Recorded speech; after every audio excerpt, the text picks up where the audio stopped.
everyone. Thank you for joining us today. We'll be starting very shortly. We're just going to give people a few more minutes to come in. We'll be back in just a moment.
Good afternoon, everyone. My name is Kathleen O'Donnell Pickard. I'm an occupational therapist and certified hand therapist with Sphere Live. I'd like to welcome back those of you who have attended one of our webinars, as well as those of you who are joining us for the first time. We appreciate you taking the time out of your busy day to learn with us. So for those of you who do not know who Sphere is, we are a private outpatient practice that have been around for 20 years, currently with 21 locations all over the New York City area. We've successfully continued to offer in-person care throughout the COVID-19 pandemic and have also launched Sphere Live, which is our telehealth platform for those who are looking to stay in and receive care from the comfort of home. In our clinics, we are strategically going above and beyond the CDC guidelines to ensure the safety and well-being of everyone. You can find more detailed information on the safety measures by visiting our website, spherecenter.com. At Sphere, we're here for you in whichever way makes you feel comfortable, though. If you're looking for individualized care, either in clinic or through telehealth, please reach out to us at your convenience and we'll get you set up for an appointment right away. We're excited to be with you today discussing adolescent scoliosis and potentially ways to treat it. We will be discussing spinal anatomy, the diagnosis of scoliosis, as well as the different types of scoliosis, treatment options, and physical therapy exercises. So as part of our session today, we'll be talking through and demonstrating some of these exercises. We welcome you to follow along with them and participate as you feel comfortable. But please note if you're experiencing any pain while participating in any of these or feel unsafe or unsteady, definitely stop and reach out to us directly and we can support you. As you can see, some of us are coming to you live from the comfort of our own homes. So although we do not anticipate any technical issues today, please be patient with us should any arise as we navigate working through this technology. So throughout the webinar, we want to hear from you. If you have any questions, please feel free to let us know your thoughts in the Q&A feature. To find where that is, just take a moment and hover your mouse at the bottom of your screen. You should see a Q&A option pop up. This is where we want you to put the questions. We'll do our best to address as many of them as we can during the webinar. It's best to put the questions in the Q&A feature, though. If you put the questions in the chat, we may not get to them. So just make sure you're using that Q&A feature. For those of you who are watching through YouTube Live, we are monitoring the comment section. So please feel free to type your questions in there as well. And lastly, there will be times where multiple panelists are on the screen. So for the best viewing experience, please select Gallery View at the top right corner of your Zoom screen, and you'll be able to see multiple panelists at one time. All right, so getting into it, let's talk more about the goals for today and what we'll be covering. So we're gonna review spinal anatomy, understand scoliosis and what it is, as well as different types of scoliosis and their treatment options, discuss some PT exercises, and then save some time at the end for Q&A for live answers from our amazing physical therapists. So before we get started, I'd like to introduce you to our team of panelists. So I will welcome everyone onto the screen now. Our presenters today are Julia Branton and Ioana Cardei. Julia and Ioana are both physical therapists at our Union Square location. And then we also have Jeff Smith, who is a physical therapist and our clinical director at our 30 Broad Street location in the Financial District.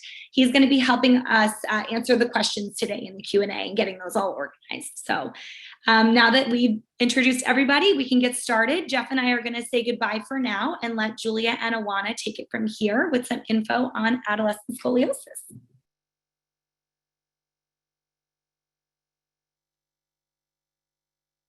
Okay, so to start off, we're going to review the anatomy of the back.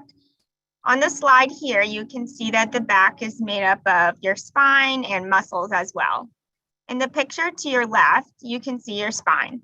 Your spine is made up of small bones that we call vertebrae, and it's divided into three sections: your cervical spine, your thoracic spine, your lumbar spine, and your sacral spine. In the middle picture, you can see some of the muscles in our back. The paraspinals are those long muscles that you see running up and down the spine. And then you also see in the picture beneath that one, the bottom picture, your quadratus lumborum. And that muscle runs from your hip bone to your vertebrae. These muscles often hold tension in patients who have scoliosis, along with lots of other muscles such as your hip flexors, your hamstrings, and your chest muscles as well. PTs, or physical therapists, can help assess our muscles for tightness in order to prescribe optimal exercises. In the last picture, you can see how the spine connects to our rib cage and also to your shoulder blades. Scoliosis can impact how your rib cage moves when you breathe and how your shoulder blades move with upper extremity activities.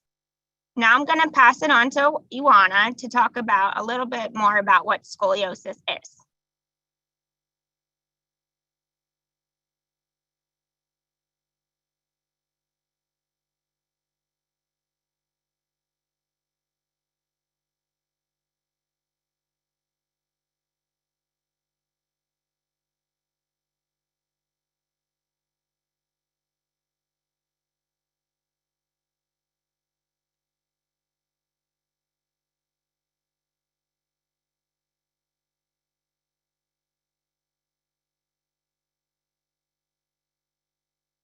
All right, so let's go ahead. We're going to start looking at the slide on scoliosis. I'm just waiting for it to pop up really quick. Here we go. All right, so we have two pictures on the slide, but we're going to start off with a brief description on what scoliosis is. So it's an unnatural curvature of the spine. It can occur in all three dimensions, and it actually is prevalent in 3% of the population. It can occur in adolescents, known as adolescent idiopathic scoliosis, which is responsible for 80 to 90% of scoliosis cases. This can progress in relation to rapid growth, like a growth spurt, or later on in life. There's a high number of females over males in scoliosis. There's also degenerative scoliosis and traumatic, which can occur after an accident displacing the spine. So following up on Julia's review of the spine, scoliosis can occur in the lumbar spine or thoracic spine, forming a C curve. If you look at the photo on the left, you can see there's a thoracic curvature on the second photo, and then a lumbar curvature, I think in the fourth spine over there. And then we can also have an S curve, which is bending of the spine, endothoracic and lumbar spine. And some characteristics that are common in people that have scoliosis include shoulder hiking, which is one shoulder blade above the other, and also hip elevation. So having one hip above the other when walking, when standing, or just in general. One of the most important indicators of the level of scoliosis is the Cobb measurement, which is on the picture on the right, and this is usually taken from an X-ray from a doctor. The measurement dictates what kind of treatment is recommended for the individual, and we will be reviewing that in the next slide. Having a Cobb angle of greater than 10 degrees is required for diagnosis of scoliosis. So we're going to head on to the next slide to talk more about it. All right, so we're going to talk about treatment options. So the treatment options is the decision for scoliosis, and it's based on the patient's curve progression risk.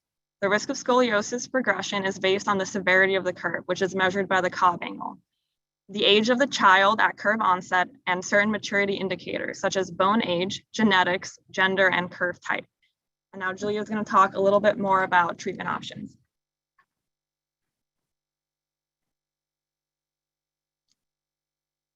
So as you can see in the image on the slide, an angle typically between 20 to 40 degrees indicates the use of a brace. So typically the goal of bracing is to stop or limit the progression of the curve when the child's growing, and also to prevent surgery. So far, research has shown that braces must be worn about 20 hours a day. And with that 20 hours a day, they are effective in helping reduce curve progression. In terms of surgery, typically an angle greater than 40 to 50 degrees does indicate surgical treatment. The goal of surgery is to straighten the spine to balance the torso and pelvis for the long-term future. There are different spinal procedures based on where the child is in terms of their growth and development, and we recommend that you would discuss this with a skilled medical doctor. Typically, physical therapy, though, is the first line of treatment for mild to moderate curves. It's recommended before and in conjunction with wearing a brace to improve movement of the spine, and also before and after surgery. PTs can help prescribe exercise interventions that are individualized to a child's curve characteristics after an evaluation is performed. So one specific exercise methodology that you may have heard of is called the Schroth method.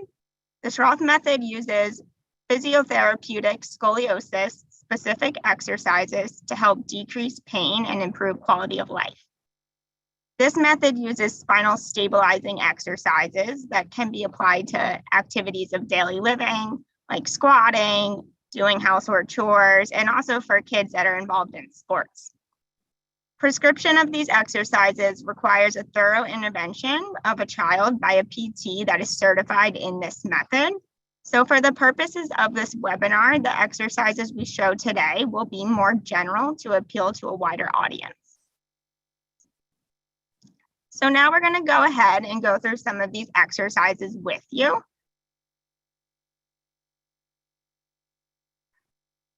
So first off, we're going to start with some different stretches. Then we'll go through some different strengthening exercises for your core, for your glute muscles, and also for the muscles between your shoulder blades.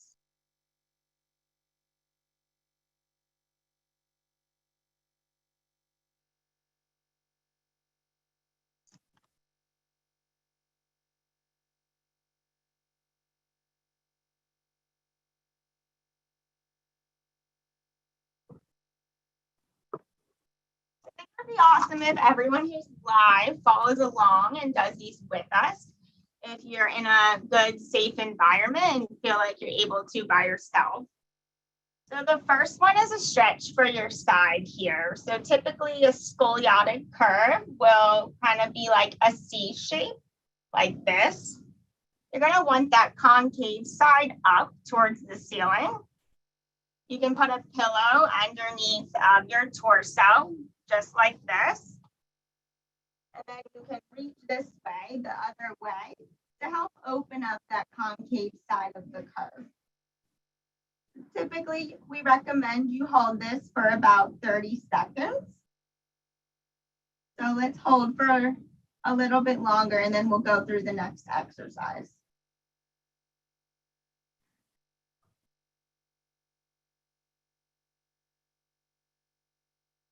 Okay, awesome. So the next stretch is for a muscle called your psoas muscle.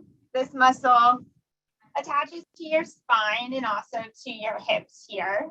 So oftentimes it gets tight in that scoliotic curve. So for this exercise, you're going to come into a half kneeling position like so. You can tuck your butt under and you should feel a stretch right here in your hip. To intensify the stretch, you can lean forward slightly. And again, we'll hold for about 30 seconds.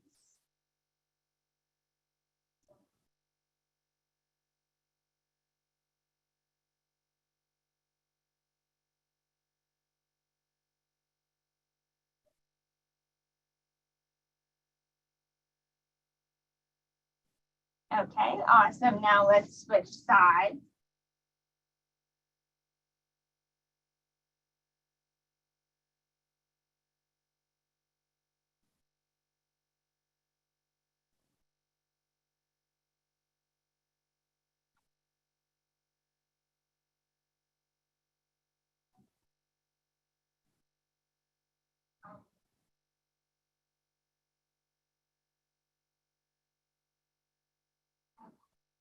We're going to review one more stretch. So this is a child's pose stretch.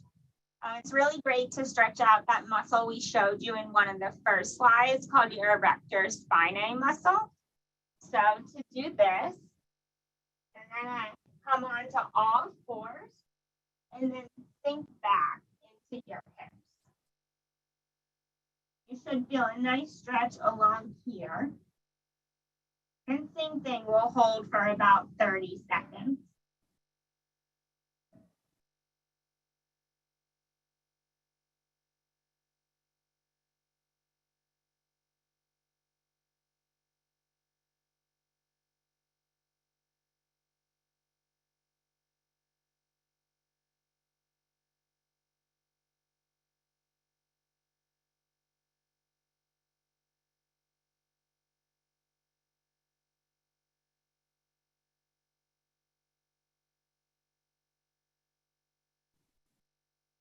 Okay, awesome.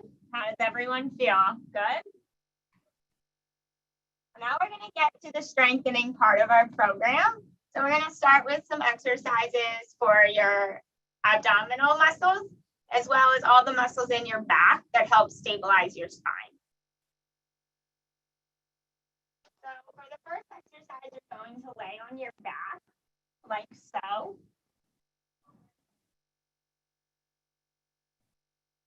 So this is an exercise for a muscle we call the transverse abdominis. It's a super deep core muscle that works to stabilize the spine. So in order to perform a transverse abdominis correction, you're going to imagine you're putting on like a really tight pair of pants and trying to fit into them. It's a very subtle contraction. You can feel it right here above your hip bones.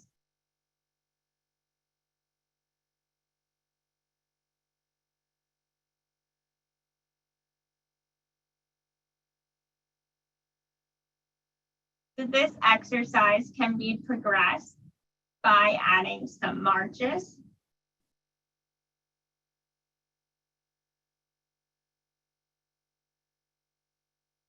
And once you've gotten that down without your back curving, you can come up into this position here where your hips are at 90 degrees and the angle between your thigh bone and your shin bone is 90 degrees.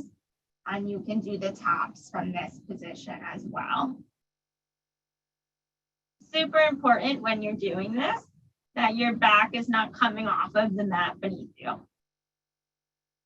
Okay, so let's try 10, just like this.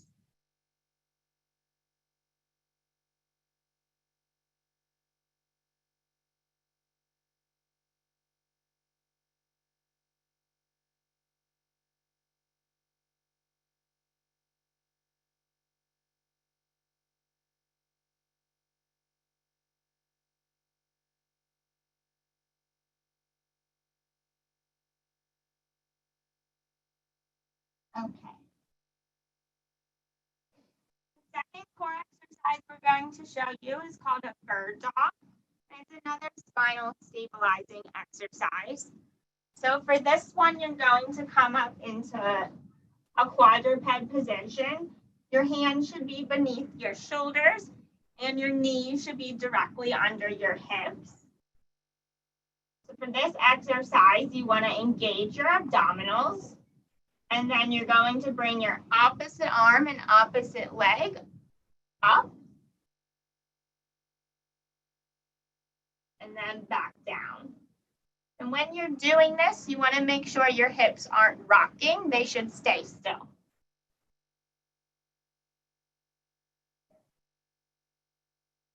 And then you can switch sides.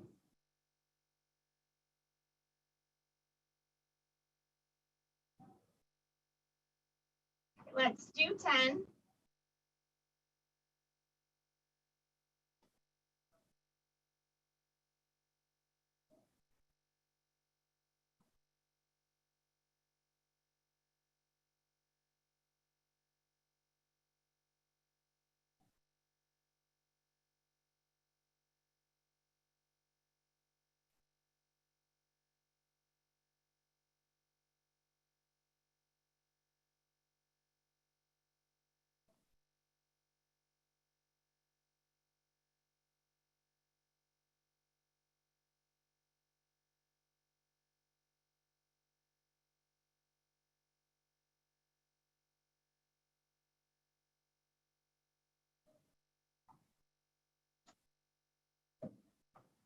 So that's it for the core exercises and for the stretches. So now I'm going to bring it to Ioana to go through the rest of the exercises.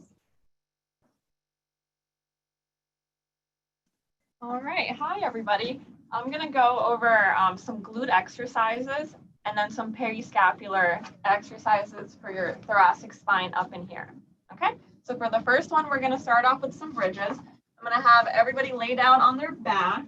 For this exercise, you want your knees bent, about 1 foot of space between your heels and your bottom, your shoulder blades flat on the table. And during this exercise, we also want to engage the core, like Julia mentioned. So you're going to suck in your belly button into your tummy like you're putting on a pair of tight pants. And this exercise is good for your glutes, so for your butt muscles and your hamstrings and your core. So the way we're going to do it, you can put your hands down, you're going to suck in and then gently lift your bottom off the table. Okay? It doesn't really matter how high you lift it, because even if you lift it just a little bit, you are engaging those muscles. And the more you do it, the higher you will be able to lift it. What you don't want to do is you don't want to lift it up too high to where you're bending your back inward like this. Okay, so let's go ahead. I'm going to have everybody lift that, hold it for about half a second, and then come back down. So we're going to go ahead and do 10. Remember, as you're lifting it, to try to squeeze your butt. Okay, so 1, 2, 3, 4, 5, 6, 7, 8, 9, and 10. I'm going to quickly demonstrate a progression. So if this exercise is too easy for you, a way to make it a little bit more challenging and kind of put more focus on just one side at a time is as you're lifting it, hold it in this position, engage your core, and then slowly kick out one leg. And then you can kick out the other leg. What's important when you do this is to make sure when you're kicking out the leg that you're not dropping your hip. Okay, you want your hips to stay in line. So we're going to go ahead and do 10 of those as well.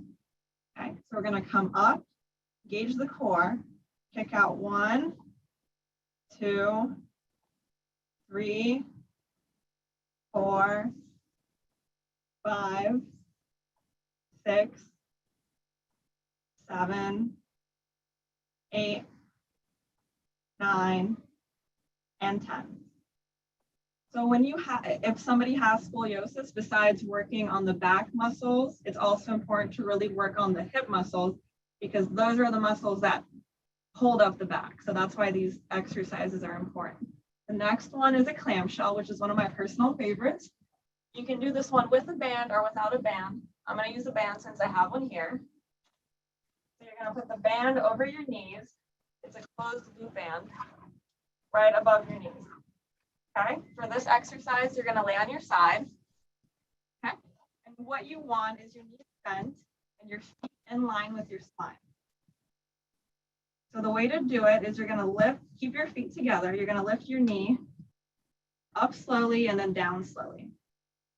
And as you're doing this, it's important not to rock your hips back in order to prevent compensation. So we're working on the hip external rotators. So the muscle is right in here. Let's go ahead and do 10. 1, 2, 3, 4, 5, 6, 7, 8, 9, and 10. Okay. There's different exercise progressions. You can also go into a side plank, but that's much harder. All right, so now we're gonna go over some exercises for your thoracic spine muscles that Julia talked about in the spinal anatomy slide. So the first one is horizontal abduction. So if anybody has a band, I'm gonna have you grab the band. I'm gonna do it kneeling, but you can do it standing is probably better too. So for this exercise, you're gonna hold the band about 1 foot apart. The closer you hold it, the harder it is. So you can hold it out wider to make it easier. It's important not to lift your shoulder blades up when you do it and to keep your shoulders nice and relaxed. You're gonna take the band and then squeeze back so that your arms are about 180 degrees apart. And then slowly bring it back to the middle. When you're doing this, it's important to really focus on engaging your shoulder blades and squeezing them together so that the muscles right in here get active. Okay, so let's go ahead. We're going to do 10, nice and slow and controlled. So 1, 2, 3, 4, 5, 6, 7,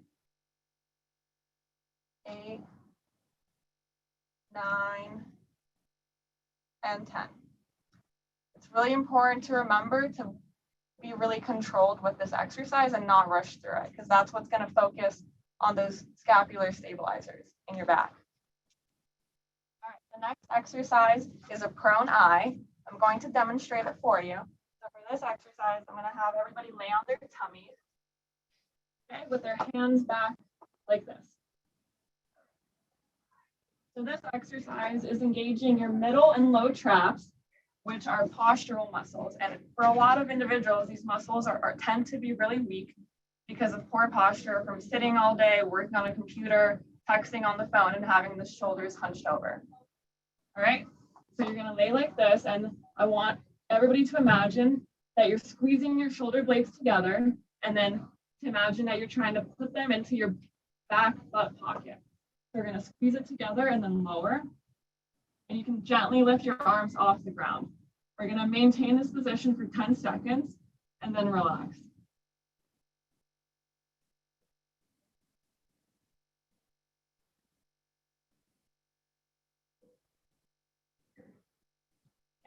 And let's go ahead and do this 5 times. So you're gonna squeeze your shoulder blades, then tuck them down and hold for 10 seconds.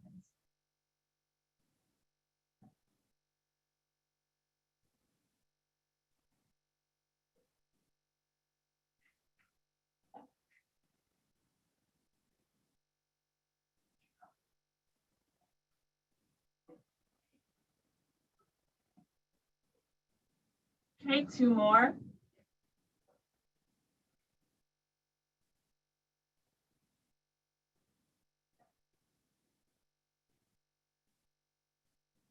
Okay, and last one. Really try to focus on keeping your shoulder blades together and tucked down. You want to make sure you're not compensating with your upper traps by hiking your shoulders up. So you want to make sure to keep those down. All right, good job, everybody. We have one more exercise. And for this one, I'm going to have Julia help me out. So we're going to use a band. If you're alone, what you can do is you can tie a knot at the top in the middle of the band and then hook it into a door or tie it on a doorknob. But since I have Julia here, we're going to take advantage of that. So she's going to hold the band.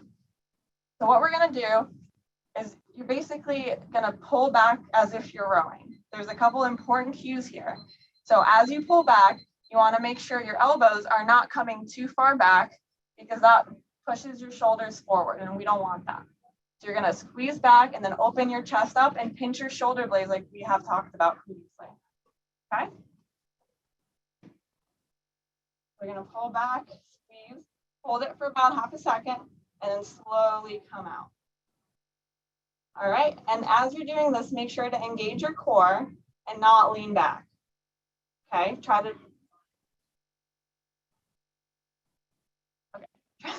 remain stable. So you're going to pull back, and then slowly come out. Let's go ahead and do 10 of these.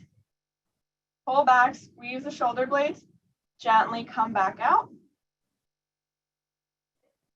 Good. 3, 4, 5, 6, 7, 8, 9, and 10. And it's really important to remember to squeeze your shoulder blades as you're doing this and not to hike up your shoulders. All right, so these are the exercises that we have for you. We will be sending out an exercise sheet with these exercises on there. And if you have any questions about any of the exercises, or if you want more exercises, you can definitely come see us. I'm going to pass it on to Kathleen for a question and answer session.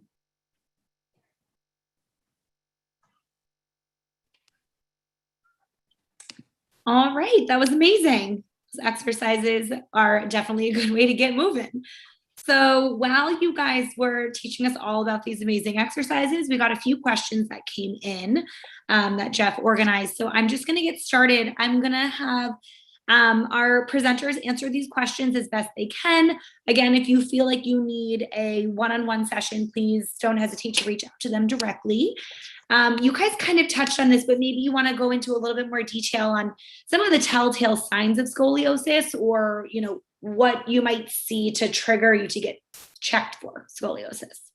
Yeah, so something that you can notice, like in a child that has more advanced scoliosis, is you can actually see their shoulder blades are uneven. So you can, when you look at their back, you can see one above the other. Also, if you have, this is a test that they do, I'm sure you've seen it when a child goes to the doctor, they have the child bend over and they look at their spine and their ribs. Usually you can see one rib elevated over the other rib. Something else you can notice is the hips might be uneven.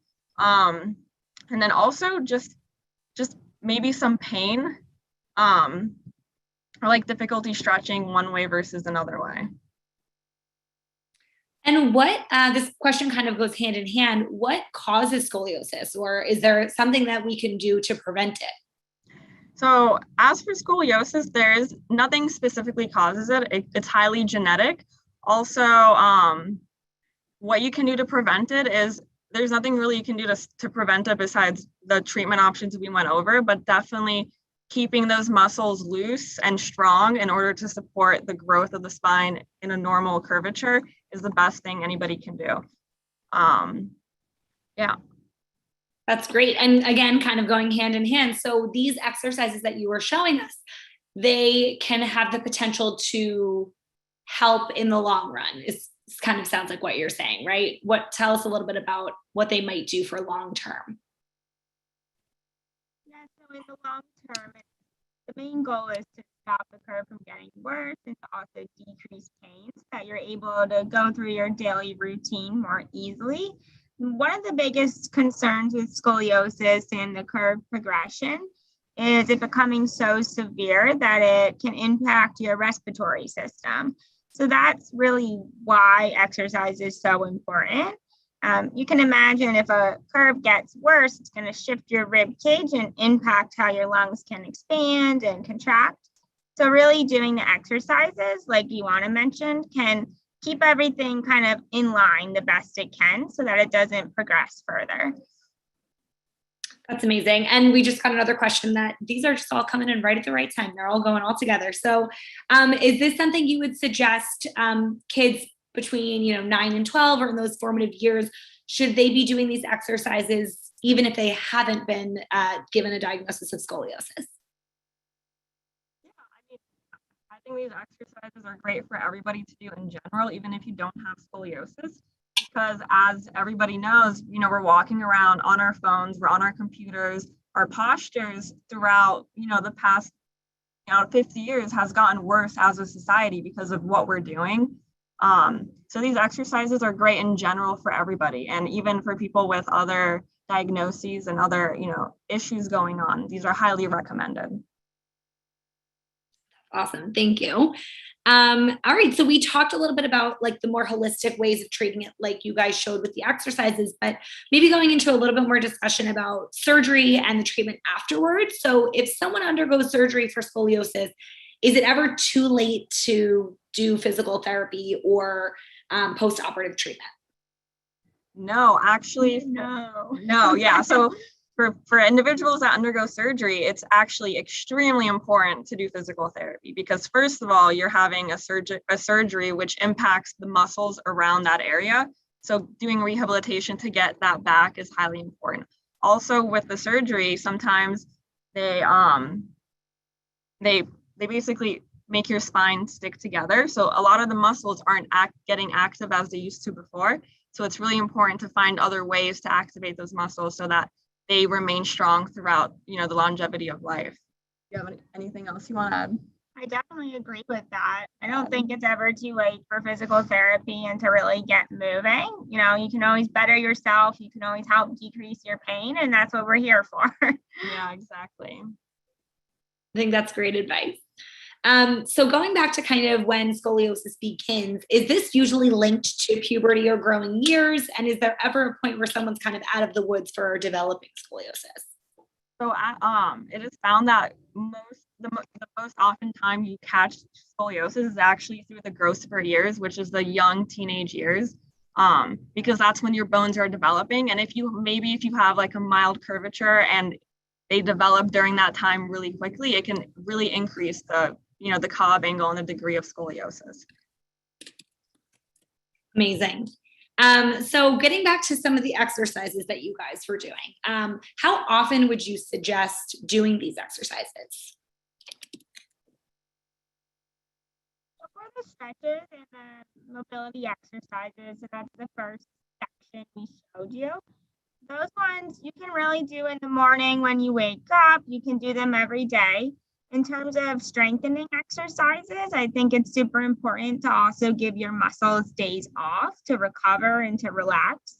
So really, typically, I recommend like 4 days a week, but really listening to your body, listening to if you're having any soreness anywhere and you need an extra day off. That's great. That kind of goes right into our next question about just any suggestions on kind of all age friendly exercises to do first thing in the morning in order to relieve any back pain or stiffness. So the ones we went over are all age friendly. I have 80-year-olds and plus doing these exercises and they're super safe. As long as when you do them, you don't feel any discomfort. If you want more specific exercises, then obviously coming in, it could be directed specifically towards you, especially if you have another issue going on that would prevent you from doing these exercises. What do you think, Julia? Totally agree. If you feel like these exercises aren't perfectly suited for you, we would love to still help. Just come into the office so that we can evaluate you further. That's great. Thanks, guys. Next question. If you are a dancer in your formative years as you are growing up, does that increase your chances of scoliosis? That's a good question. I'm not exactly sure what the literature is saying on that right now. Do you have any knowledge about that, Ioana? I would say that it might increase them, but as we know, dancers are extremely flexible. So it's really important, especially for them, to have really strong muscles to support that movement. So it'd be even more important, especially if a dancer has scoliosis or has, a slight curvature of the spine, really work on those stabilizing muscles and having strength to support the movements that takes place during dance. Yeah, and I know at Spear we do have some amazing skilled physical therapists that specialize in people who are dancers. So that is something I think, any activity that makes you more flexible always would benefit from a little bit more strength and stability. So yeah. I know you guys could definitely help with that. The next question, so this kind of gets into the literature a little bit. Do you have any proven statistics or even anecdotal statistics yourself on curvatures getting better within the clinic? This person has a 14-year-old daughter with 2 curves at 38 and 25. Yeah, so I've seen studies in the literature about the effects of bracing and the curves getting better. We briefly mentioned in our presentation that typically like A moderate degree curve is indicated for bracing. And there are studies that show that if you're wearing the brace for 20 hours a day, there are good outcomes. Yes, so I see your comment there that she's in a full brace. Yeah, so the recommendation is wearing it 20 hours a day. And there are good outcomes in the literature that this is effective for reducing the progression of the curve from getting worse.